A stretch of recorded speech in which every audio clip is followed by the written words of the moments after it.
صلوات بر محمد وآل محمد اللہم صلی علی محمد وآل محمد۔ اس بات سے محسوس کرو کیا ہے سکینہ، اس بات سے محسوس کرو کیا ہے سکینہ، عباس کے ہونٹوں کا قصیدہ ہے سکینہ، عباس کے ہونٹوں کا قصیدہ ہے سکینہ، آئینہ زہرا میں جو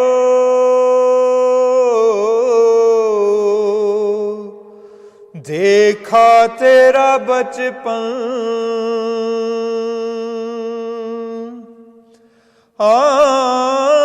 آئینہ زہرا میں جو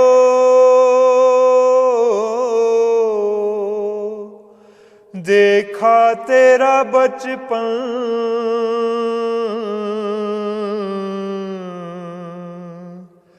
ہر عکس پکارا کہ تو زہرا ہے سکینہ، ہر عکس پکارا کہ تو زہرا ہے سکینہ، جو پیاس کے پرچم کی علمدار ہے اب تک، جو پیاس کے پرچم کی علمدار ہے اب تک،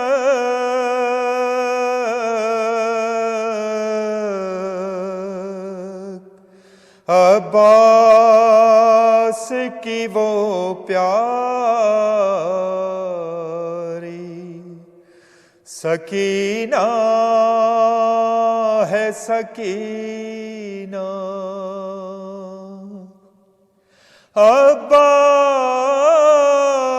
عباس کی وہ پیاری سکینہ ہے سکینہ، عباس کی نظروں سے کوئی پڑھ کے تو دیکھے،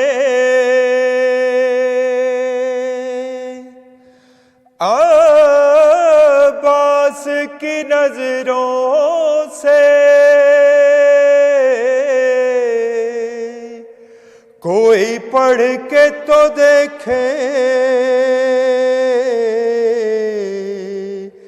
احساس کی ایک نہج بلاغہ ہے سکینہ،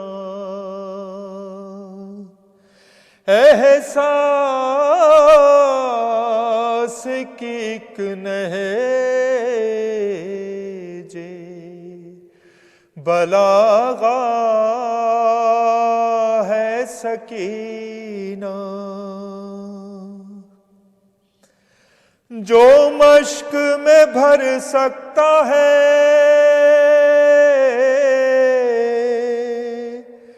دنیا کے سمندر، جو مشق میں بھر سکتا ہے دنیا کے سمندر،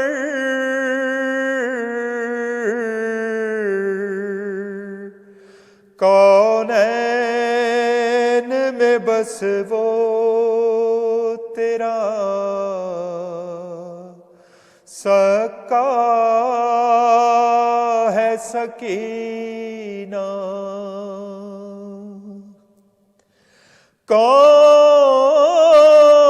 کونین میں بس وہ تیرا سکا ہے سکینہ، ہر عمر کے حیدر نے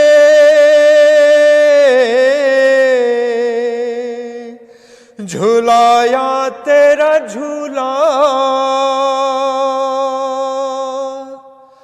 ہر عمر کے حیدر نے جھلایا تیرا جھولا،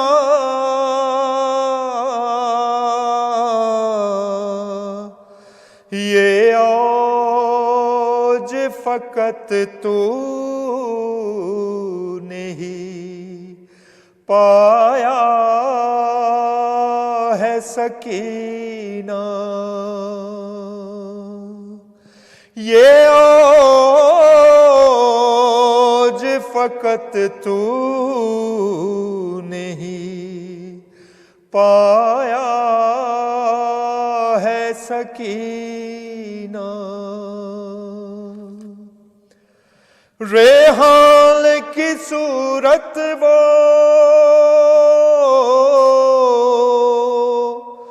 سرفراز رہے گا،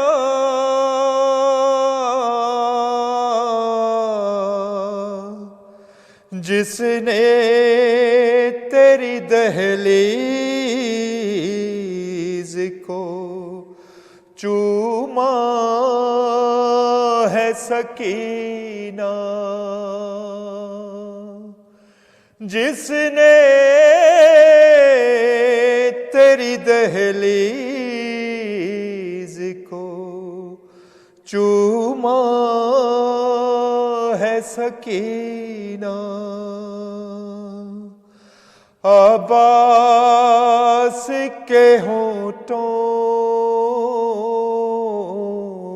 کا قصیدہ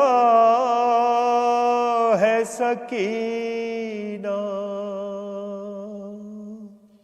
پر محمد و آل محمد صلوات، اللہم صلی علی محمد و آل محمد۔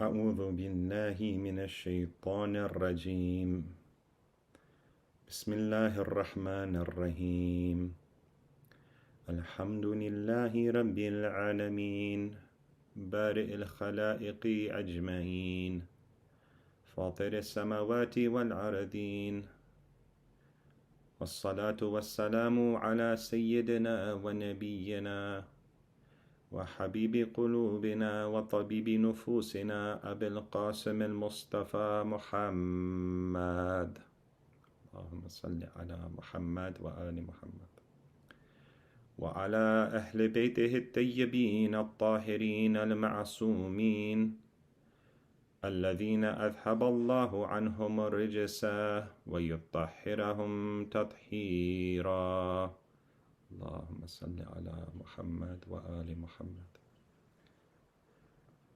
ولعنة الدائمة على أعدائهم أجمعين من الآن إلى قيام يوم الدين، رب اشرح لي صدري ويسر لي عمري واحلل عقدة من لساني يفقه قولي أما بعد.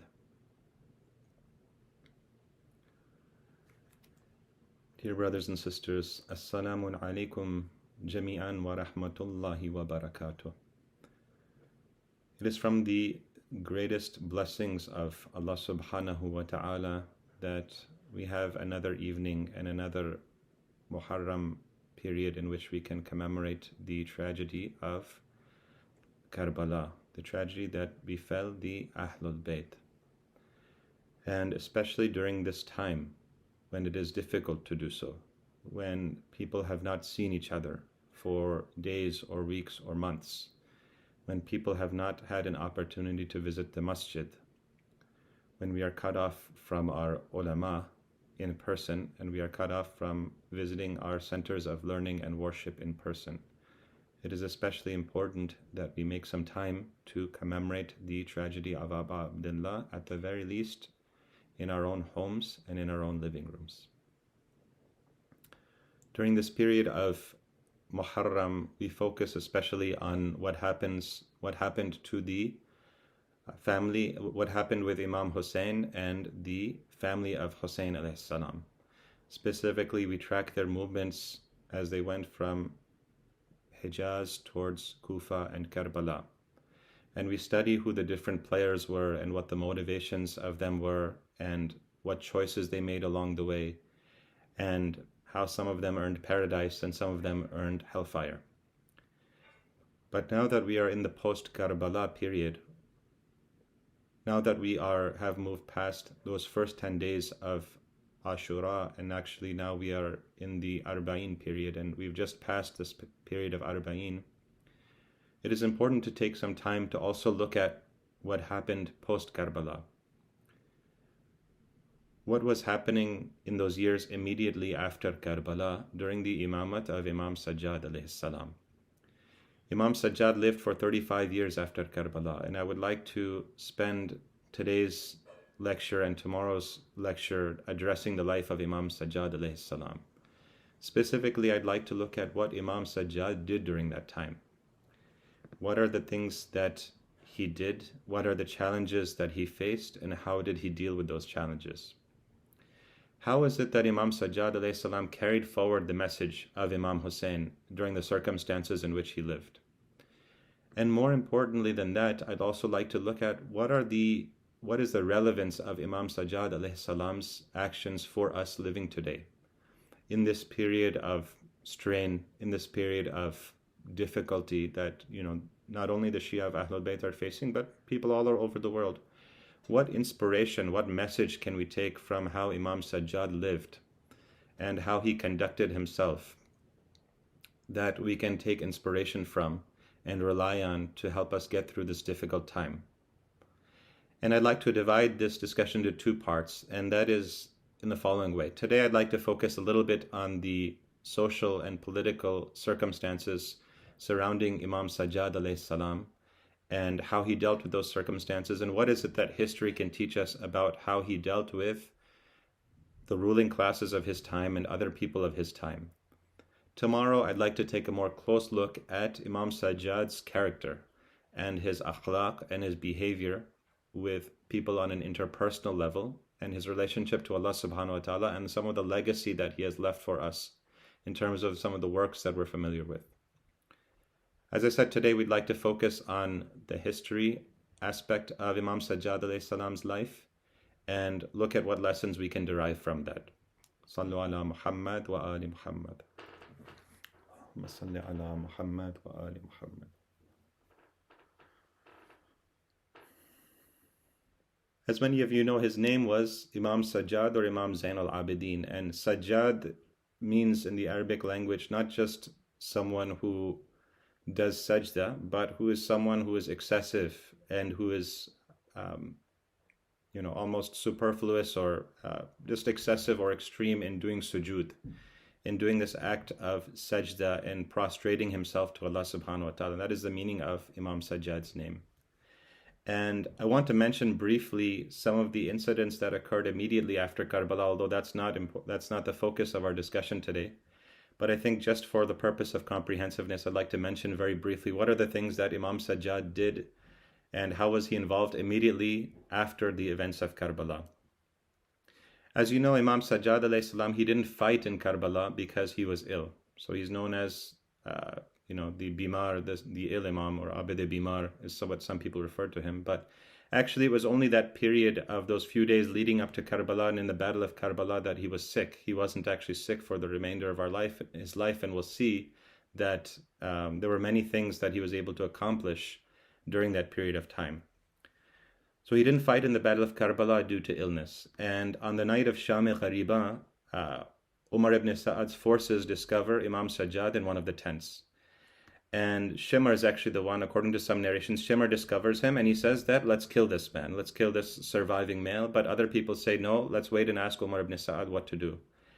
And Umar ibn Sa'ad says that, no, we should refrain from killing him. And at the same time that there's some discussion about killing him, Hazrat Zainab salamullahi alayha jumps in to defend Sajjad. And she says that you can't kill this man unless you kill me first. So we see there that Hazrat Zainab salamullahi alayha offers the first sacrifice in defense of Imamat after the event of Karbala. Imam Sajjad travels with the caravan. He goes from Karbala to Kufa, and they meet with Ibn Ziyad in Kufa, and then later travel through various cities through Iraq and Damascus and other places. And in Kufa, Imam Sajjad chastises the people for abandoning his father on the day of Ashura. And when he meets with Ibn Ziyad doesn't recognize him first. He thought that all the male captives, individuals in Imam Hussein's camp had been killed. And when he learns that this is a surviving son of Imam Hussein, then he says that this person should also be killed. And again, Hazrat Zainab is the one who hears him say this and who runs over to the body of Sajjad and says that, is it not enough that you've killed the family of the Prophet, that you've shed our blood? Do you want to kill this man as well? Have you not any desire to leave anyone else alive? If you want to kill him, you have to kill me first. So again, Zainab offers this defense of Imamat in front of Ibn Ziyad. And as the caravan then moves, they leave Kufa and head towards Damascus.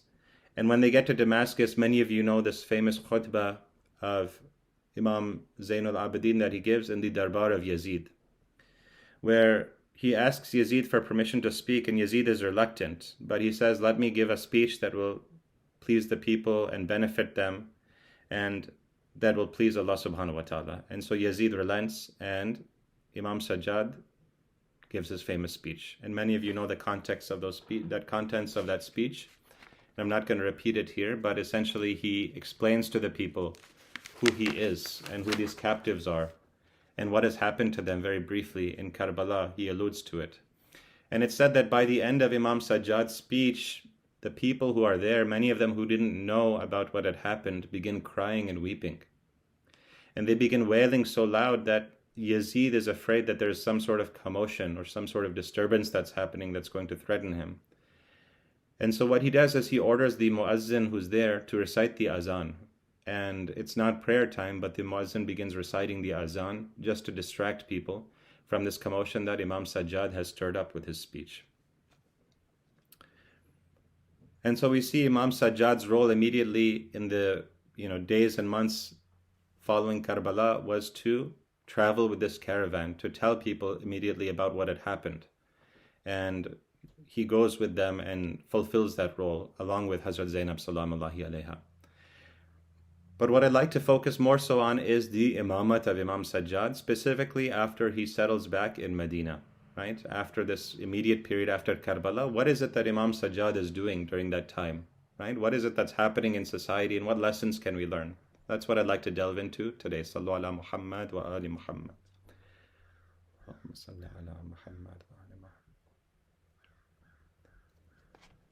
So in this post-Karbala period, the historians who have analyzed this say that this is the first time that the followers of Ali ibn Abi Talib and that line of Imam Ali alayhi salam begin to be divided, right? They begin to divide their allegiance to different people, right? And begin splitting up into different factions. And amongst those factions are a group called the Tawabin or Tawabun, right? And immediately after the death of Imam Hussein, this is a group that believed that they could only get vengeance, they could only repent for their sin, for what they had done to Imam Hussein, by sacrificing themselves, right? They essentially felt guilty about what had happened to Imam Hussein alayhi salam, and they said that they needed to atone for their sin, to make up for it in the eyes of Allah subhanahu wa ta'ala, by going and achieving martyrdom, by fighting those same people that Hussein fought and giving their lives now. Although they hadn't done so when Imam Hussein needed them, they said that this will atone for their sins. Right? So this group begins to organize itself, and it's led by an individual named Suleiman ibn Surad. Right? And what he begins doing is he writes to the different leaders of the Shia movement in different cities and different regions of the Muslim world, like Yemen, like Greater Syria, those people who are already in Iraq, the Hijaz, right? He begins writing to them and telling them about this movement of Tawwabun that he is organizing, right? And this group starts out small. It started with about 100 people, but by the time Suleiman ibn Surad is able to recruit people and organize them, it's actually a period of several years. And this group eventually balloons to about 16,000 people, and many of these people, it's recorded in history, they begin giving off their properties, except for their armor and their weapons and their shields that they're going to need to sacrifice themselves. They begin making sadaqah of their property and giving it in the way of Allah subhanahu wa ta'ala, because they know they're going to achieve martyrdom. And so this group grows and grows. This group of Tawabin grows, and eventually, as I said, they have a group of about 16,000, and they agree to meet in a suburb outside of Kufa. That suburb is called Nukhayla, right? And out of those 16,000 who are registered, only 4,000 people show up, right? 16,000 people initially had agreed, and only 4,000 people agreed to eventually undertake this mission. Of those 4,000, they spend 3 days in that suburb of Nukhayla doing various adhkar, remembering Allah subhanahu wa ta'ala, doing various acts of ibadah, right? And at the end of that, it's said that another 1,000 people leave them, right? So then you have about 3,000. And this group then proceeds to the spot where Imam Hussein was killed, the area where Imam Hussein was killed. And it's said for a day and a night, they begin to weep and cry and wail uncontrollably. They begin to remember the musibah of Abu Abdullah, and they can't control their emotions, and they just give themselves up to grief and are crying and wailing uncontrollably. And later they reach a place called Ain al-Warada, which is where they begin to engage the Umayyad forces, right? They begin fighting with Bani Umayyah, the forces of Bani Umayyah, which are actually much stronger, much more powerful, and in greater number than what they have. Nonetheless, these people, these Tawabin, keeping true to their promise and keeping true to their goals, are able to sacrifice themselves, right? Many of the leaders, it's said that 4 out of the 5 leaders, including Suleiman ibn Surad, give themselves up and achieve Shahada, right? They fight the Umayyad forces, and they're able to inflict losses on the Umayyads, right? But ultimately they're wiped out, right? They achieve Shahada and they're wiped out. In terms of this group's relationship with Imam Sajjad, it's not clear, right? Imam Sajjad, as we know, was the imam, the legitimate imam at that time. And it's not clear that this group followed him. Now, some historians say that there are some clues that indicate that this group was actually, were believers in Imam Sajjad and followed him and believed in his leadership after the demise of Imam Hussein. But it's not explicit that they did that. Okay, so that was the Tawabun, right? And now there's another group that comes in called the Kaysaniya, right? And this group believe in the imamat of a different imam, right? So they believe in the imamat of Muhammad ibn al-Hanafiya. Muhammad ibn al-Hanafiya was a son of Imam Ali alayhi salam, but from a woman other than Hazrat Fatima, right? So he's known as Ibn al-Hanafiya. And he had some prestige given that he was a direct descendant. He was son of Imam Ali alayhi salam. And this group that propagates the imama of Muhammad ibn al-Hanafiya is led by Mukhtar al-Thaqafi, right? Many of you have heard that name and may have seen the movie about Mukhtar.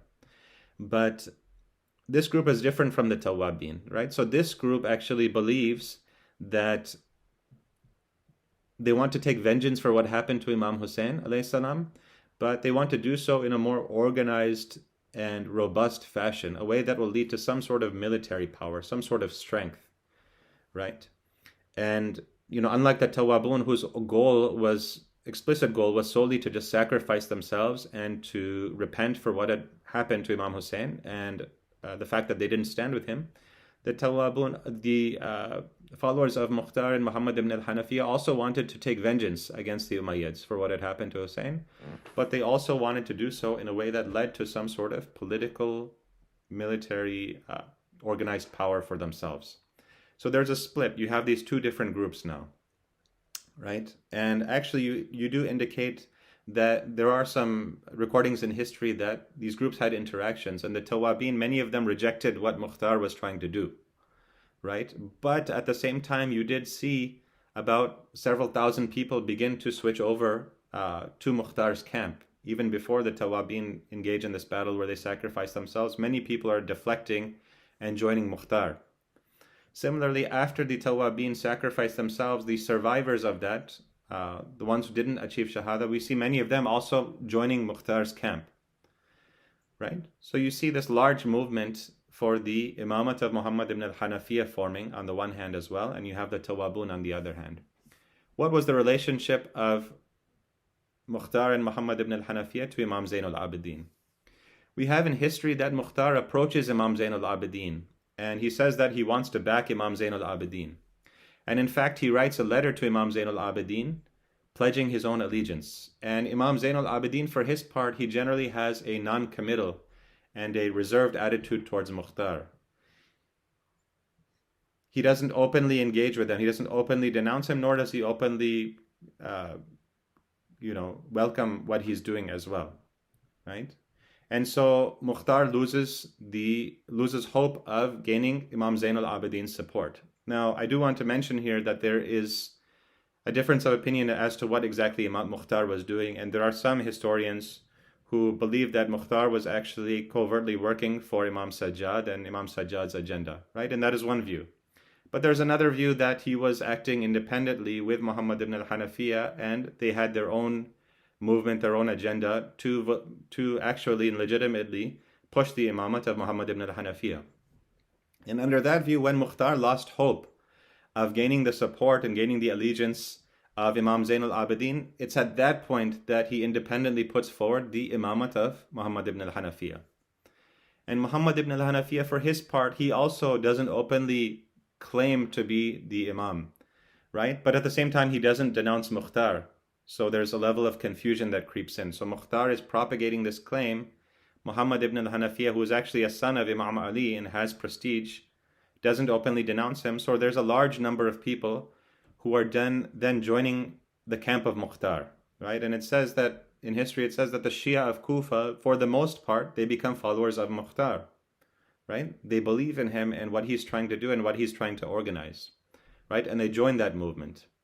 And Mukhtar has some success. As many of you know, he is able to take vengeance against some of the Umayyads for what they did to Imam Hussein alayhi salam. He's able to kill Ubaidullah bin Ziyad, and get vengeance against him for what he did. And during this time, what is it that Imam Zain al-Abidin is doing, right? So we see that there's two different groups. There's relations between them. There's people moving between them. But then you also have a third pole. You have Imam Zain al-Abidin, who has his own followers, right? Who has his own followers and his own Shia at this time, right?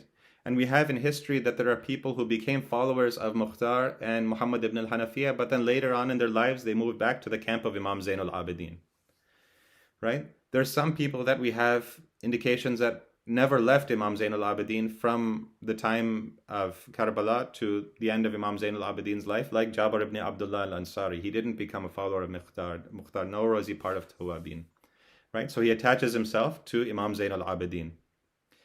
But the fact remains that immediately after Karbala, Imam Zain al-Abidin doesn't have a very active following. He doesn't have a large number of followers. In contrast to Mukhtar, who's able to carry the leadership of the Shia community in Kufa, and Muhammad ibn al-Hanafiya, together they are able to attract the largest number of followers.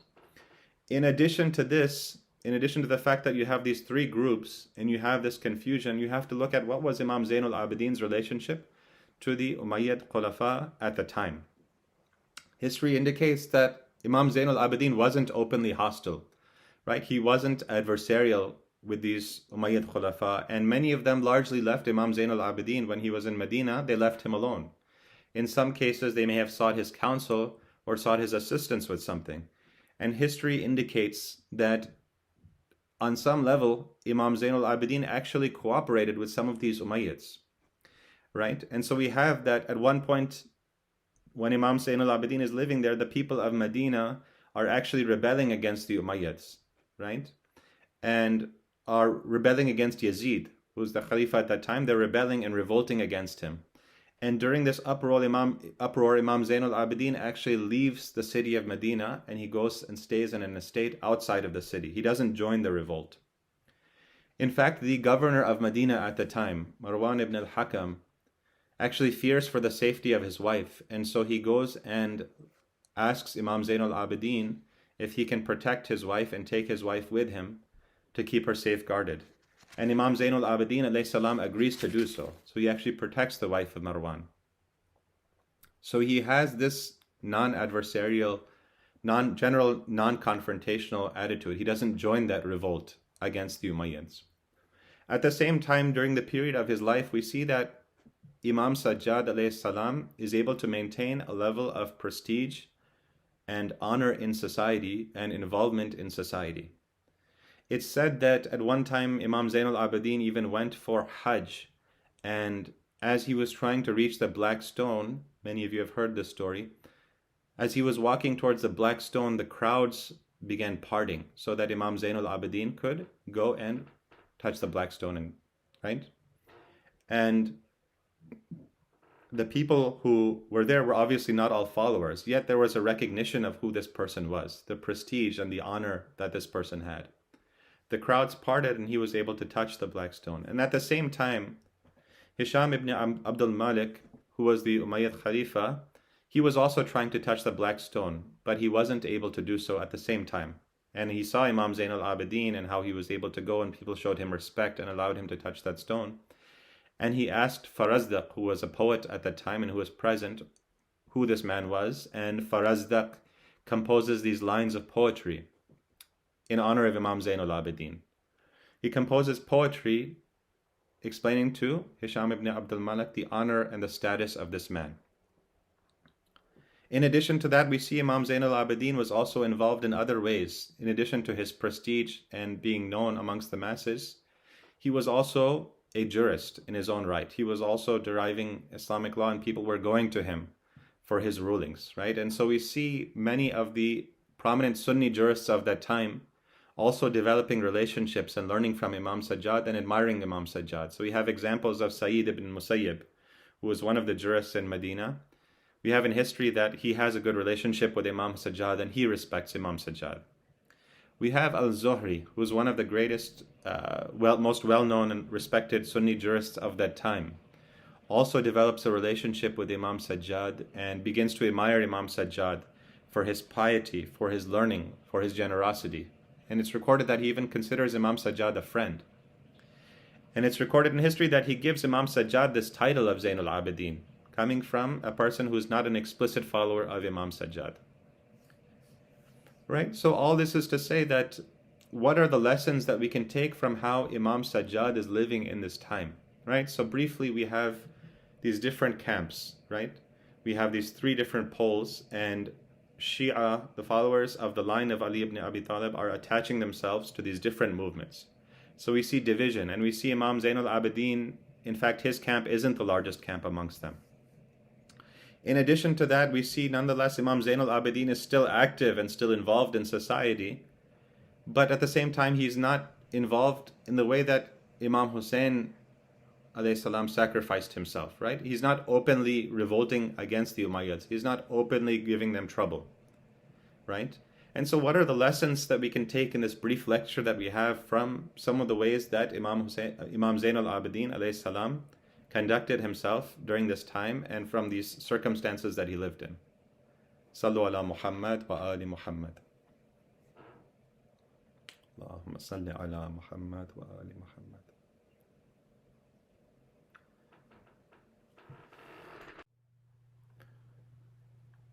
If we look at these different groups, we see that each of them was successful to some extent in achieving what they wanted to achieve. So we see that the Tawabin, they believed they were performing a religious duty, and they went and organized themselves and sacrificed themselves for the sake of Imam Hussein alayhi salam, but ultimately that group was wiped out. Even that those survivors who believed in that strain of thought didn't continue, right? Similarly, we see the followers of Muhammad ibn al-Hanafiya and Mukhtar, they also perform some services in the name of Ahlul Bayt, right? They're able to organize themselves. They're able to rally the Shia of Kufa and take vengeance against some of the leaders of the Umayyads, against them for what had happened in Karbala, right? But ultimately that movement itself also dies out, right? That imamat of Muhammad ibn al-Hanafiya and that movement of Mukhtar also dies out, right? And in contrast, we see that despite their very small numbers, despite the lack of Imam Zain al-Abidin taking a very overt, active stance in society, we see that it is the imamat of Imam Zain al-Abidin alayhi salam that has staying power, right? It is that imamat that survives to this day, and that is what is representative of Shiism and true Shiism in this day and age. And so the lesson from this is that it's not always the most popular group that will win the day, right? It's not those with the most zealous and radical claims that is correct, but it is those who have the right leadership and those who are rightly guided, right?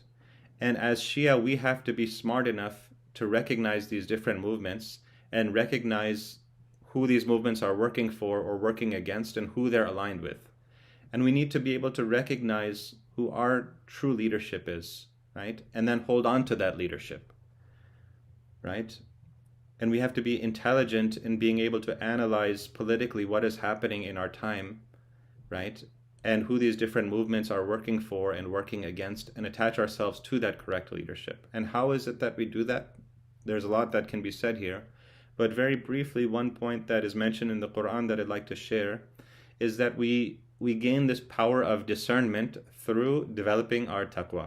Right? In the Quran it says, Bismillahir Rahmanir Rahim in Surah Al-Anfal, Bismillahir Rahmanir Rahim, Ya ayyuhal ladhina amanu in tattaqallah yaj'al lakum furqana. That, O you people of faith, if you have taqwa, Allah subhanahu wa ta'ala will give you furqan. Right? Furqan is this ability to distinguish between right and wrong, between true and false. All you have to do is observe taqwa. So that is one important step that we can mention in terms of being able to distinguish right and wrong, and to be able to recognize the correct leadership.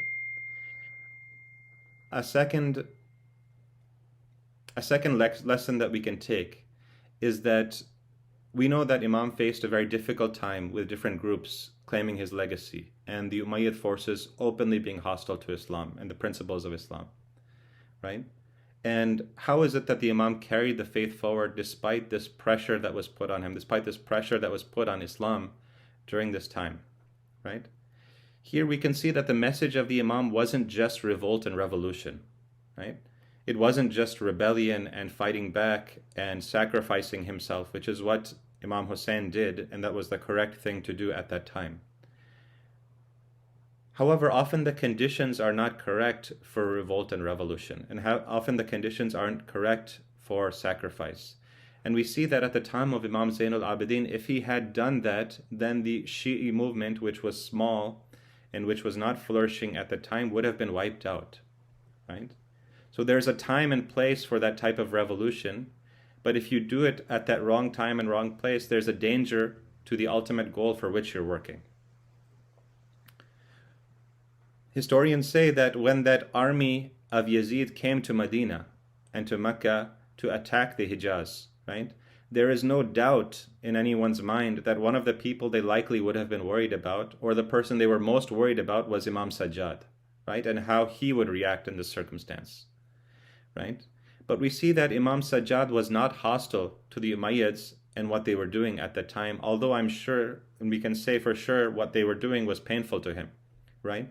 But he didn't join that revolt, because he knew that if he had done that, that certainly would have been an end of the message that Imam Hussein had carried forward and that legacy of Karbala, right?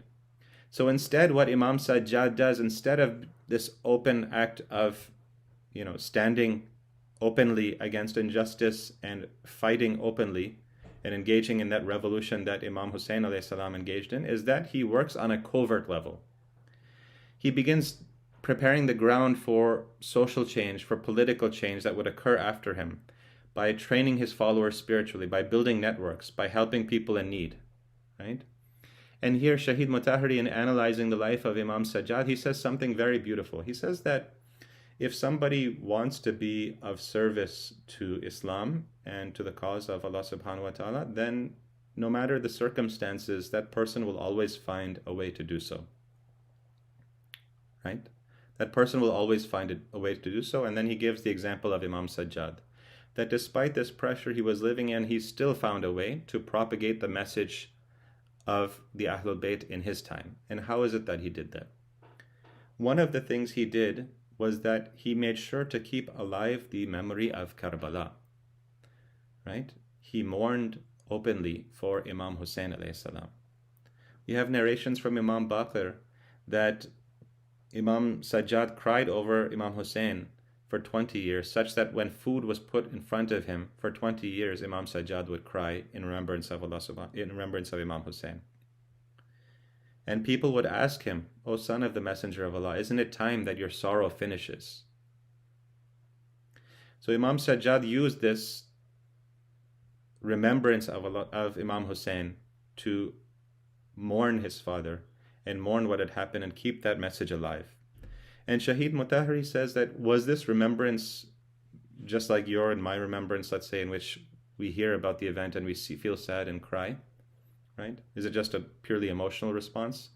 And in his analysis, he says, no, it's clear that what Imam Sajjad was doing was a political act against the Umayyads, right? He wanted to keep this legacy alive. He wanted people to know what the Umayyads had done to his father and to the family of the Prophet. He wanted them to know about what had happened, right? And we see in the times of the later Imams that this remembrance, this mourning, this aza of Karbala increases, right? Where the later Imams are able to do it on a bigger scale and more openly, up until the time of today, where we see that, millions upon millions of people are able to mourn Imam Hussein without any issue and remember the message of Imam Hussein. Another way that Imam Sajjad is able to train people is through his du'as, right? Another way he's able to work covertly. And we have his famous book, Sahifatu Sajjadiyah. And some of the historians say that the teachings of Imam Sajjad, they were about Islamic concepts. They were about things like zuhud. They were about various ma'arif of Islam, right? They were about the Islamic conceptual framework of things. But these teachings were covered or cloaked in the form of dua, right? They weren't open. So Imam Sajjad was teaching people dua, which allowed them to connect with Allah subhanahu wa ta'ala, but also had the secondary effect of teaching them the right understanding of the ma'arif of Islam, of those fundamental Islamic concepts that people needed to know. Why is it that Imam Sajjad used this method of dua to propagate his message? Well, some historians say that Imam Sajjad, of course, recognized that the time wasn't correct, right? It wasn't correct both in terms of the public pressure that the Umayyads were putting on the followers of Ahlul Bayt, right? The time wasn't correct for Imam Sajjad to openly speak about his message during this time. Secondly, it wasn't correct from the perspective of the people of that time, who many of them were engaged in fasad and were not interested in deeper Islamic concepts, right? So Imam Sajjad used this as this covert means to teach people. And a third thing that Imam Sajjad does to stay active in society and to continue the legacy of his father and grandfather is that he begins purchasing slaves and teaching them the ulum of Ahlul Bayt. And again, Imam Sajjad recognizes that if he were to go to the common people, if he were to go to the elite, many of the people at that time were not receptive to this deeper understanding that we get from the ulum of Ahlul Bayt.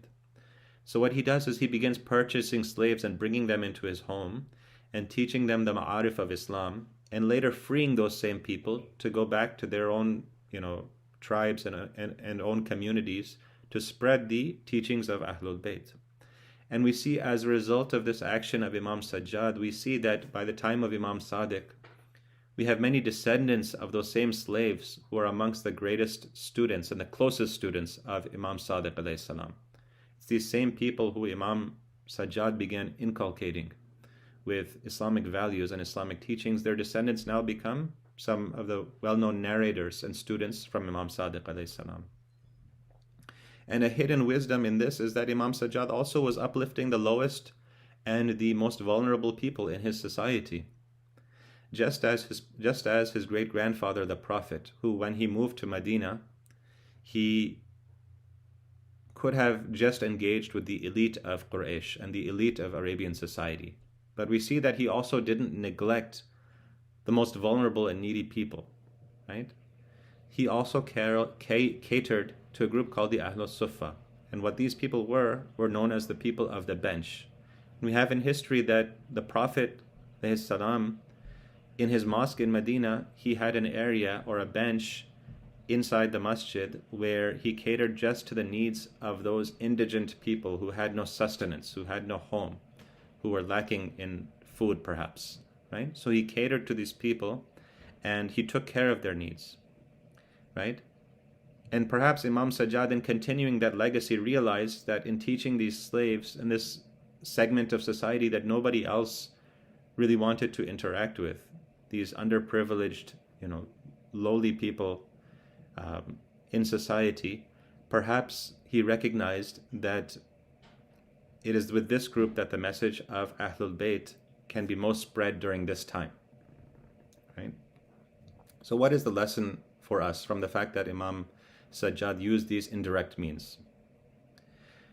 Oftentimes when we have a problem, let me backtrack. What is a lesson for us from the fact that Imam Sajjad was living in this time where he couldn't speak openly?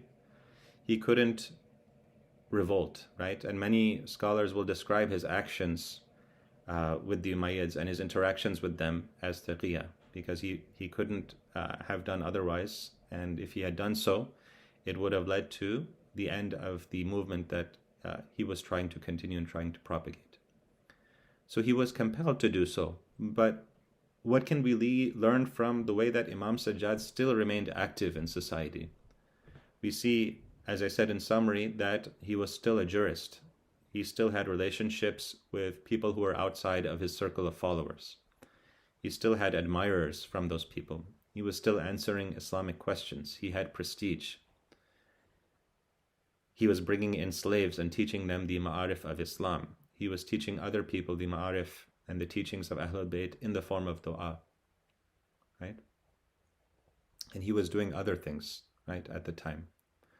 What can we see by this behavior of Imam Sajjad, and what lessons can we take in this time, right? Oftentimes when we are faced with a problem, we try to tackle it head on, right? With many interpersonal issues, we try to tackle them directly, and there's a saying, as a bull in a china shop would do, right? We don't look at the nuances of the situation. We don't look at the subtleties of the situation. We try to address it head on, and oftentimes that doesn't work. Many times that may have a negative reaction to us, and we're further from the solution than we were when we started, right? And we can see this many times in interpersonal issues. Sometimes if we're trying to correct the behavior of a child, right? Sometimes if we're dealing with a difficult community member. Many times it may be a spouse that's doing something to displease us and is against what we believe to be proper Islamic conduct and the Islamic way of life. And when we address that behavior, we address it head first, right? We try to tackle it as if it's just a problem and we have a solution and we're going to tell this person or fix them in some way, and that is going to be the end of that, right? But we see that many human interactions don't work that way. And oftentimes it is those covert, those indirect means that have the most long-lasting effect on changing human behavior, right? That's not to say that there's not a place for direct action. There's not a place for being direct and honest and forthright about dealing with problems. But in many cases, that direct approach goes the other way, right? And in interpersonal issues especially, we see that many times that indirect approach, that changing our own behavior, finding another path, doing other things that can still indicate to the person that they may be doing something the wrong way, that can help them realize that in a more gentle way. That is what is needed. And that is what will have staying power, right? Not losing hope, right? Many times if we engage in trying to change someone's behavior or fix a situation, if it doesn't change within, a few days, a week, a few months, a year, a couple years, right? We eventually give up hope, right? Regarding that situation. We say that, this is a hopeless situation and there's nothing I can do about it. But we see that Imam Sajjad, during his imamah, he doesn't lose that hope, right? He doesn't just resign, although the circumstances are difficult. The number of Shia are few. There's confusion. People are following different imams, right? There's pressure on him. He can't openly preach. Nonetheless, he finds a way to continue the legacy of Abu Abdullah.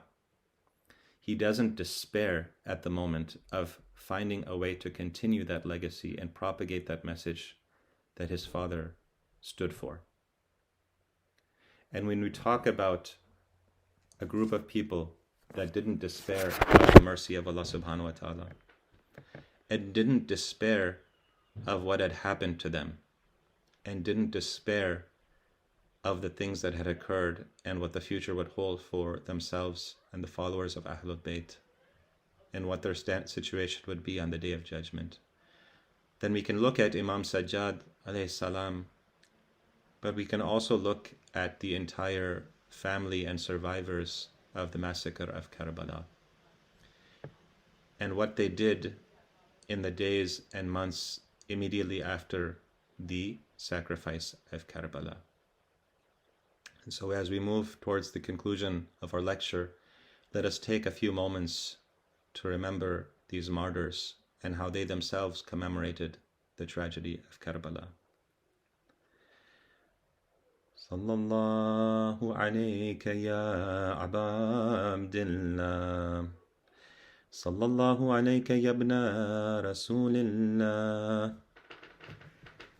وعلى الأرواح التي حلت بفنائك عليكم مني جميعا سلام الله أبدا ما بقيت وبقي الليل والنهار ولا جعله الله آخر العهد مني لزيارتكم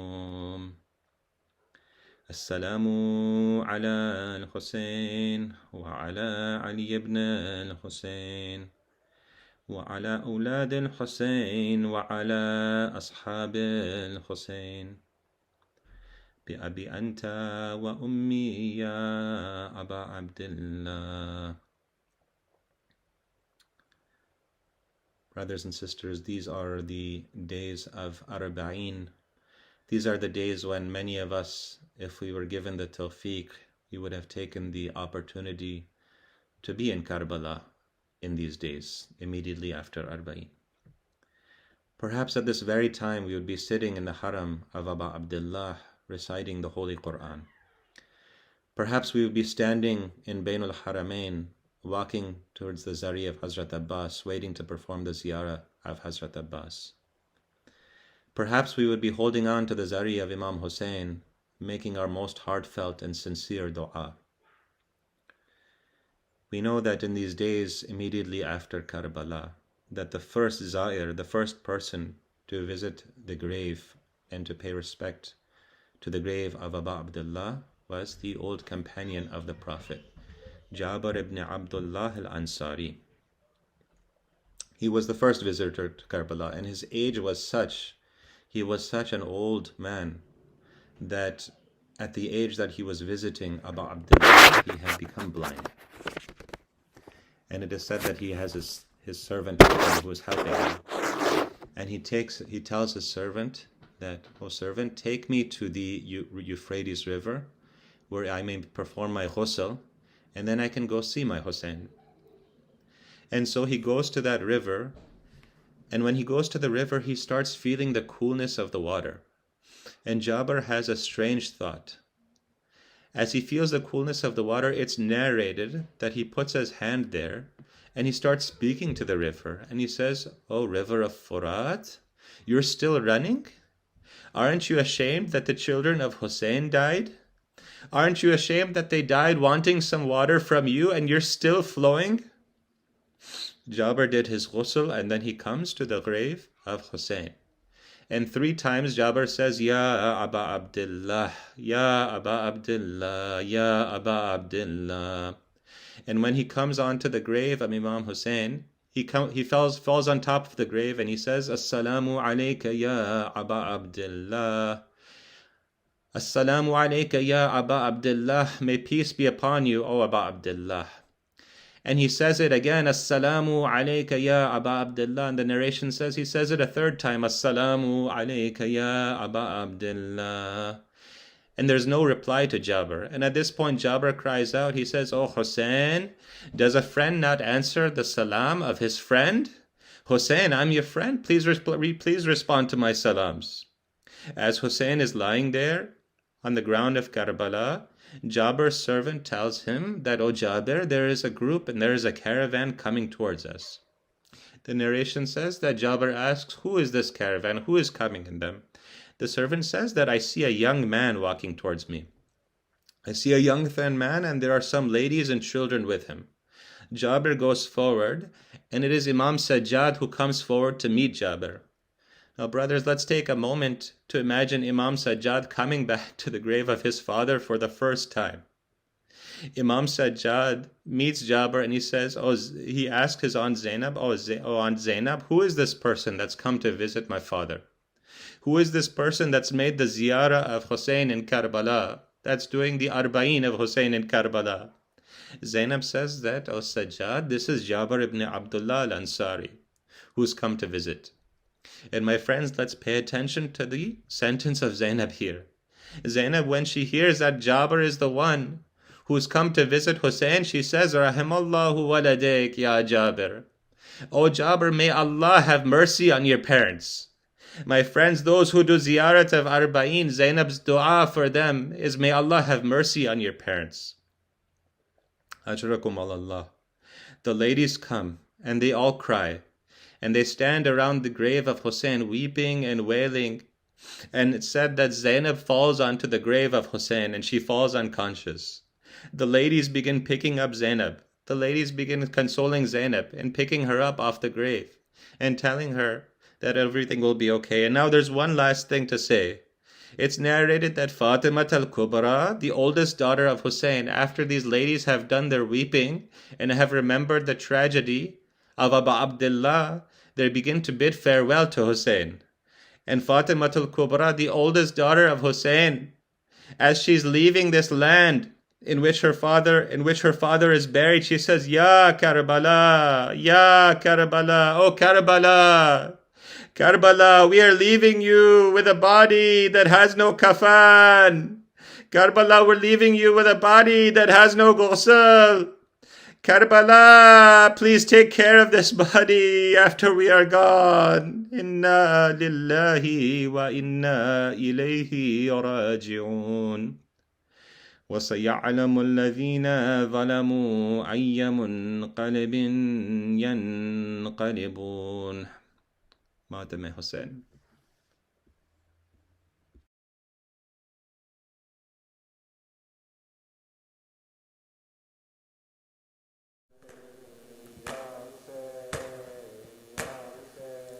सक़ाए सकीना अब्बास अब्बास, सक़ाए सकीना अब्बास अब्बास, ज़ैनब का सहारा अब्बास अब्बास, سقائے سکینہ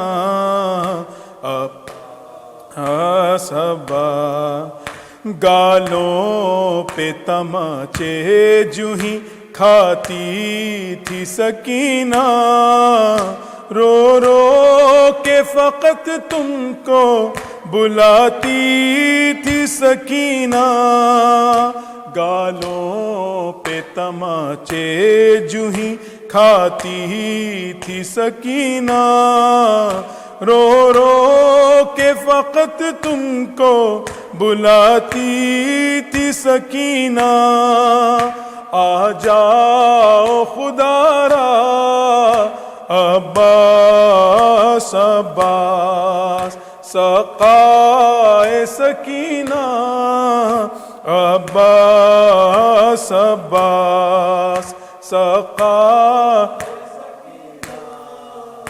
عباس عباس تم تھے میری چادر کے محافظ میرے بھیا تم سو گئے میدان میں میرا چھن گیا پردہ تم تھے میری چادر کے محافظ میرے بھیا تم سو گئے میدان میں میرا چھن گیا پردہ سر کھل گیا میرا عباس عباس سقائنا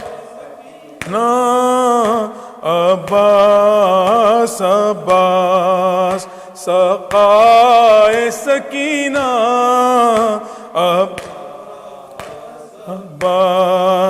سنتی ہوں کہ دریا پہ ہوا قبضہ تمہارا اے بھیا مگر خیموں تلک پانی نہ آیا سنتی ہوں کہ دریا پہ ہوا قبضہ تمہارا اے بھیا مگر خیموں تلک پانی نہ آیا پیاسی ہے سکینہ عباس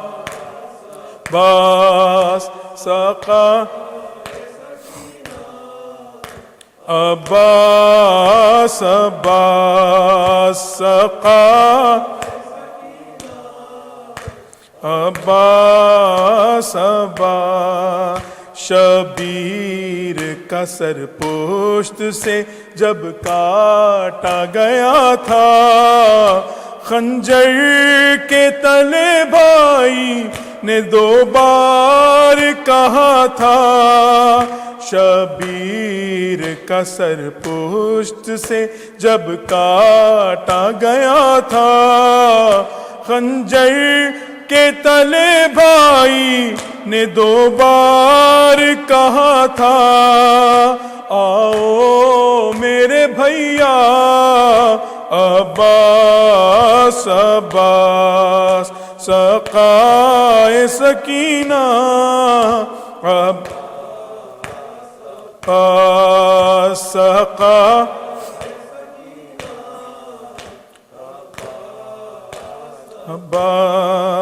جو کام تمہارا تھا کیا میں نے وہ بھیا ہاں شام غریبہ میں حرم کا دیا پہرا دل کہتا تھا میرا عباس عباس سقائے عباس عباس سقائے عباس عباس اللہ کسی کو بھی دکھائے نہ یہ منظر بے پردہ بہن بھائی کا سرنوں کے سینہ پر اللہ کسی کو بھی دکھائے نہ یہ منظر بے پردہ بہن بھائی کا سرنو کے سنا پر، اور بھائی بھی ایسا عباس عباس سقانا عباس عباس یا حسین یا حسین یا حسین یا حسین.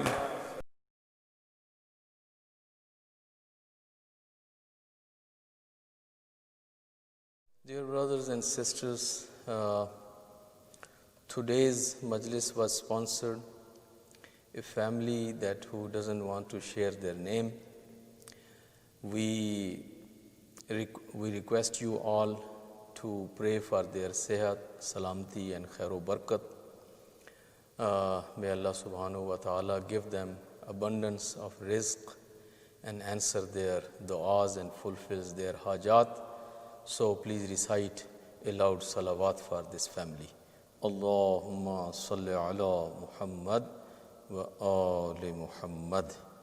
They have requested a Surah Fatiha for Ghulam Hussain Muhammad Ali, Shireen Ghulam Hussain, and all the marhumeen of Ghulam Hussain Muhammad Ali family, and Surah Fatiha for Ali Muhammad Nurani, Jeena Bai Ali Muhammad, Akbar Ali Nurani, and all the marhumeen of Muhammad Nurani family, and for Sadruddin Nazar Ali, Kulsum Sadruddin, and all the marhumeen of Sadruddin Nazar Ali family. So a Surah Mubarakah Fatiha for all these marhumeen masbuqatan bis salawat. Allahumma salli ala Muhammad wa ali Muhammad. Bismillahir Rahmanir Rahim.